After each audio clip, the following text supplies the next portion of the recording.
Hello friends, income tax के cases की series में आज जो केस हम डिस्कस करेंगे वो सेक्शन 153C की असेसमेंट को लेकर के है। प्रेजेंट केस में गुजरात हाई कोर्ट के सामने एक बहुत लिमिटेड इशू सामने था।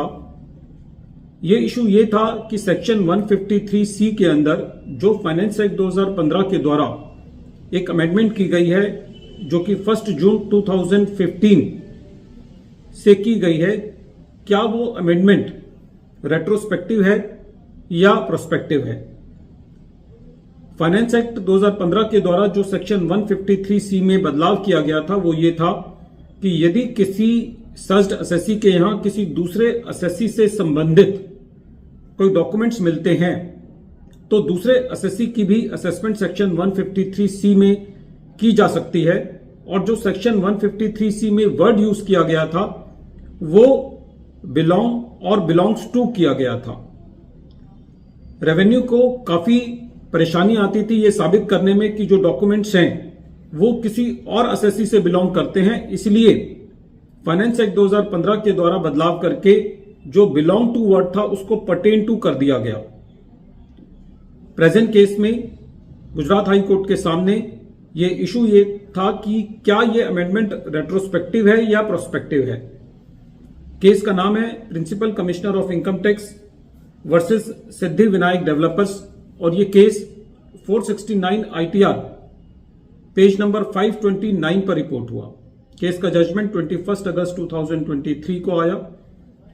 किसी असेसी के यहां 13 जून 2013 को और 12 जुलाई 2013 को सर्च हुई। उस असेसी के यहां दूसरे असेसी से रिलेटेड डॉक्यूमेंट्स मिले और उसके आधार पर असेसिंग ऑफिसर ने कुछ एडिशंस किए।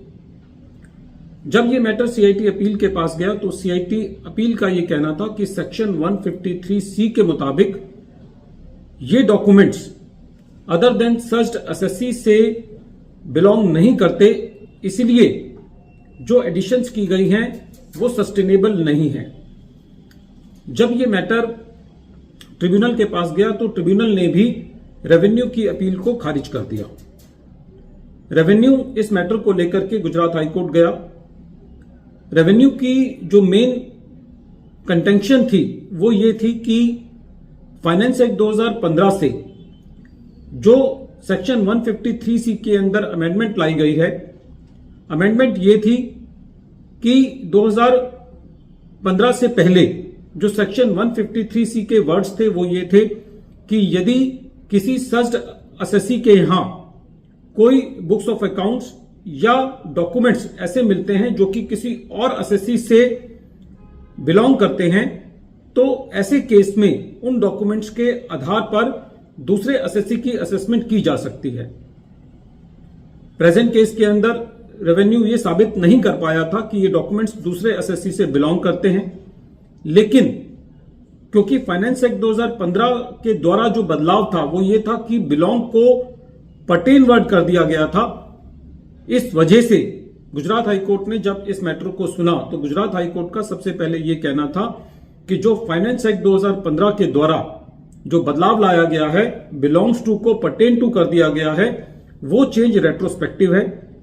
क्योंकि CIT अपील ने जो अपना ऑर्डर पास किया था वो खाली इस बेसिस पर किया था कि जो असेसी की असेसमेंट है वो सेक्शन 153C की जुरिस्डिक्शन में नहीं आती क्योंकि वो डॉक्यूमेंट्स असेसी से बिलोंग नहीं करते।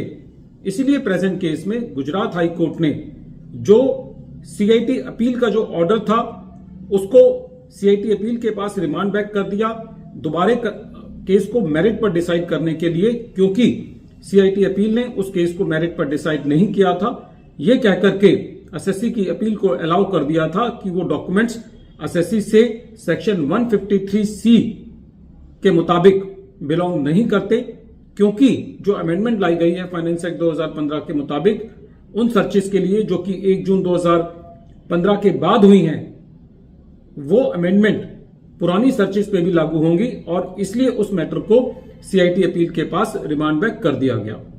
पूरे केस का जो निष्कर्ष है वो ये है कि सेक्शन 153C की असेसमेंट के लिए जो हमको डॉक्यूमेंट्स या बुक्स ऑफ अकाउंट्स को देखना है वो पर्टेन टू की डेफिनेशन के मुताबिक देखना है, ना कि बिलोंग टू की।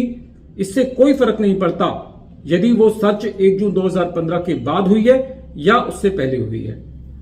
वीडियो के अंत में एक बार फिर मैं केस का नाम रिपीट कर रहा हूं। केस का नाम है principal commissioner of income tax versus Siddhi Vinayak developers, और ये केस 469 ITR पेज नंबर 529 पर रिपोर्ट हुआ, और ये matter honourable Gujarat high court ने 21 अगस्त 2023 को डिसाइड किया। Thank you friends.